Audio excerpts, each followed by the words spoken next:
ভানপুর গ্রামে সারাদিন নানা রকম আওয়াজ হতো, কিন্তু সন্ধ্যা 7টা বাজার পর সবকিছু শান্ত হয়ে যেত। চারিদিকে এক অদ্ভুত নীরবতা নেমে আসতো। রাত 7টার পর লোকজন গাড়ি চালানো অবস্থায় গাড়ি থেকে নেমে পড়তো, যাতে গাড়ির শব্দ না হয়। এমনকি বাড়ির টিভি বন্ধ করে দেওয়া হতো। শুধু তাই নয়, 7টা বাজার পর কোনো শিশু কাঁদলে তার মুখও চেপে ধরা হতো।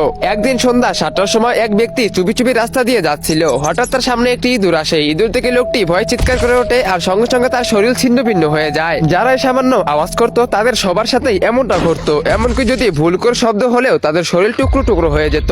পরের দিন ভুলবশত রাইস্টার সেই ভানপুর গ্রামে ঢুকে পড়ে। রাইস্টার যখনই গ্রামের ভিতরে যাচ্ছিল, ঠিক তখনই সন্ধ্যা নেমে আসে। চারিদিকে একটাই ঘোষণা শোনা যাচ্ছিল, 7টা বাজতে আর মাত্র কয়েক মিনিট বাকি আছে। তখনই রাইস্টার দেখলো তার পাশেই এক ব্যক্তি গাড়ি থামিয়ে সে তাকে ধাক্কা দিয়ে নিয়ে যাচ্ছে।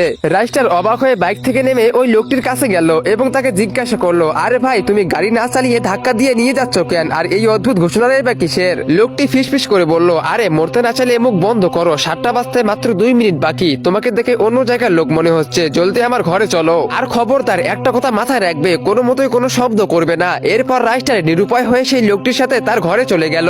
লোকটি রাইস্টারকে তার ঘরে নিয়ে যাওয়ার পর বারবার চুপ থাকার ইশারা করতেছিল। পরের দিন সকালে রাইস্টার রেগে গিয়ে লোকটিকে বলল, দেখো বাপু, তুমি যেই হও না কেন, কাল 7টার পর আমাকে কথা বলতে কেন দিচ্ছিলে না? কেন সবাই চুপ ছিল? জলদি বলো। তো বন্ধুরা, কেন 7টার পর সবাই আওয়াজ করলে সবাই মারা যায়? তো তোমরা সেটা দেখতে পারবে পার্ট 2 তে। পার্ট 2 দেখতে চাইলে ভিডিওতে লাইক করে চ্যানেলটিকে সাবস্ক্রাইব করে দাও, আর অবশ্যই কমেন্ট বক্সে পার্ট 2 লেখো।